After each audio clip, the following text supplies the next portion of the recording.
지난 5월 40대 남성이 60대 노인을 무차별 폭행해서 살해한 사건입니다. 자, 그 내용부터 좀 정리해보죠.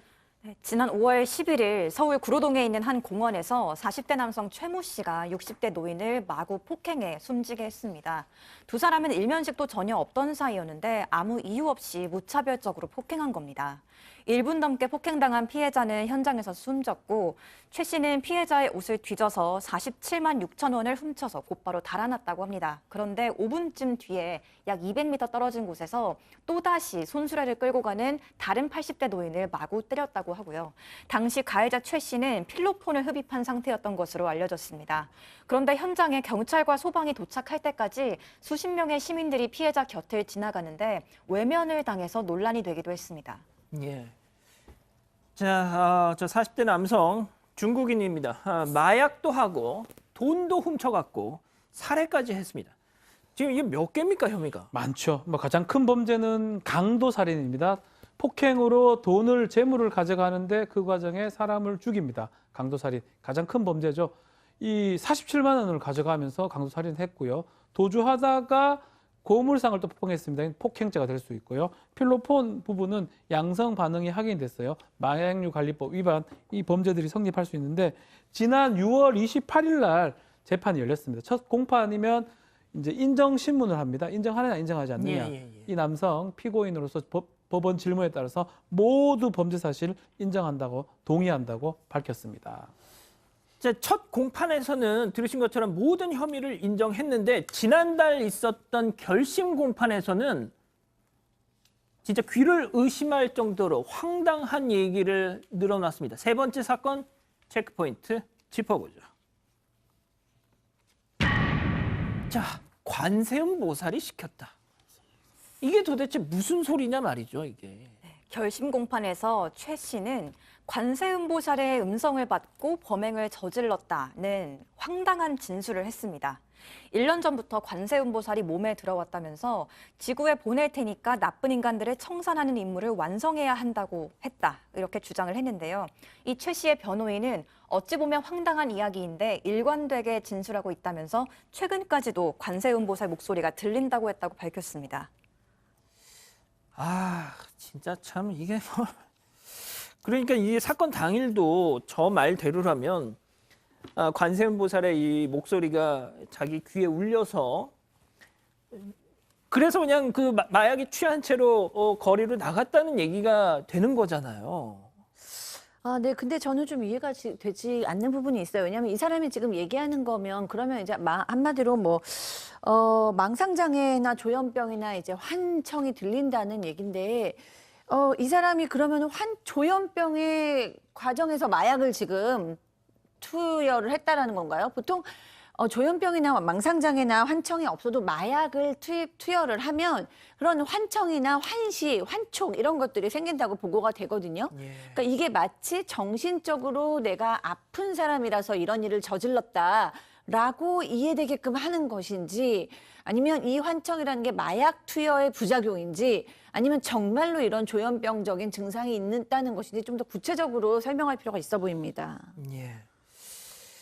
자, 그리고 이게 일단 제정신이 아닌 사람인 건 확실한 것 같은데 일단 이 검거가 된 이후 재판 과정에서라도 피해자 고인들에게 정말 고인에게 죄송한 말이라도 한마디 했느냐?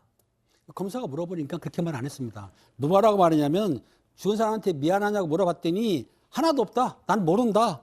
내가 했는지 모른다. 이런 식으로 했는데 최후 진술에서 뭐라고 했냐면 양심상 죄송하긴 하다고 했기 때문에 이 사람 아까 그 박수환이 말한 대로 망상할 수도 있겠지만은 본인이 하는 걸 알고 있는 거예요. 이런 사람은 강하게 처벌해야 됩니다. 약간 이 심신미약도 이렇게 저희가 이제 사건 반장에서 심신미약 많이 말씀드렸지만 요즘엔 그게 인정받는 경우가 거의 드물긴 한데 일단 그 복선은 좀 까는 것 같은 느낌도 듭니다. 그렇습니다. 지금 보면은 실제적으로 최모 씨 변호사가 뭐라고 했냐면 마약에 취한 상태로 범행을 했기 때문에 잘 기억하지 못한다. 그래서 심신미약으로 인한 감경을 재판부에 요청을 실제로 했습니다. 했는데 이 최모 씨 같은 경우에도 수사 중이라든지 재판 과정에서도 머리가 아프다고 두통을 호소했을 뿐만 아니라 뜬금없이 웃고 막 그랬다는 거예요. 요게 이제 그 사항을 봐서는 사실상 마약 금단 증상으로 볼 수는 있지만 확실한 건 아니죠. 어찌됐든 최모 씨의 변호사는 강병을 받으려고 심신미약을 주장하고 있는 상태는 확실한 것 같습니다. 자, 어제 1심 선고가 있었죠. 네, 어제 법원은 최 씨에게 징역 35년과 전자장치 부착 10년을 선고했습니다. 양형 이유에 대해서는 마약을 투약하고 불특정 피해자들을 대상으로 무자비하게 폭행을 저질러 잔혹한 결과를 초래했음에도 잘못을 전혀 뉘우치지 않고 관세음보살이 시켜서 한 거라는 납득할 수 없는 변명만 해 엄한 처벌이 불가피하다고 밝혔습니다. 자, 이게 지금 우리 가족 여러분들이 채팅창에서 지금 무슨 말씀하시냐면 이 중국 사람입니다. 중국으로 보내라 그냥. 중국으로 보내면은 더 극형을 받을 수도 있을 텐데 뭐 이런 말씀은 그게 가능한가요? 가능성이 있죠. 추방도 가능합니다. 중국인이라 하면요. 가능성이 있고 만약 중국에 가면 중국에서 다시 처벌받을 수 있는 가능성도 있고요. 그 부분도 있기 때문에 일단은 이제 심신미약 부분을 좀 말씀드리면 결국 주장을 한다 손 치더라도 심신미약 받아들이는 경우도 없을 뿐더러 본인이 직접 마약 흡입 장치를 만들어 가지고 마약을 흡입했습니다. 아이고. 뭐 어쨌든 간에 범행 저지를 때는 마약 상태라 하더라도 그 전 단계에서 본인이 의도해서 했던 거기 때문에 심신미약이 받아들일 수가 없고요. 뭐 간센보살 이런 얘기 자체가 기억이 안 난다고 뭐 얘기를 하는 걸 봤을 때는 여러 가지 증거를 봤을 때는 받아들일 수 없다라고 해서 법원은 그 부분을 인정하지 않았습니다. 자, 지금 CCTV 당시 사건 당시 CCTV 준비가 돼 있죠. 그거 다시 한번 좀 보여주세요. 이 앞서 잠깐도 말씀드렸지만 이 사건이 더욱 좀 안타까웠던 것이 저 피해자가 저렇게 공격을 받고 숨져 있을 동안에 저 주변을 50여 명이 지나갔습니다. 그냥 저렇게 쓰러져 있는 걸 보면서 구호 조치 없이 그냥 지금 지나가는 거 보이시죠? 예, 자전거 타고 지나갑니다. 사람이 지금 저렇게 사경을 헤매고 있는데 그냥 뭐야 이거 하면서 그냥 지나갑니다. 자, 이거 뭐 사람이 많을수록 이걸 뭐 방관자 효과, 제노비스 신드롬이라고 또 뭐 전문적으로 얘기한다던데.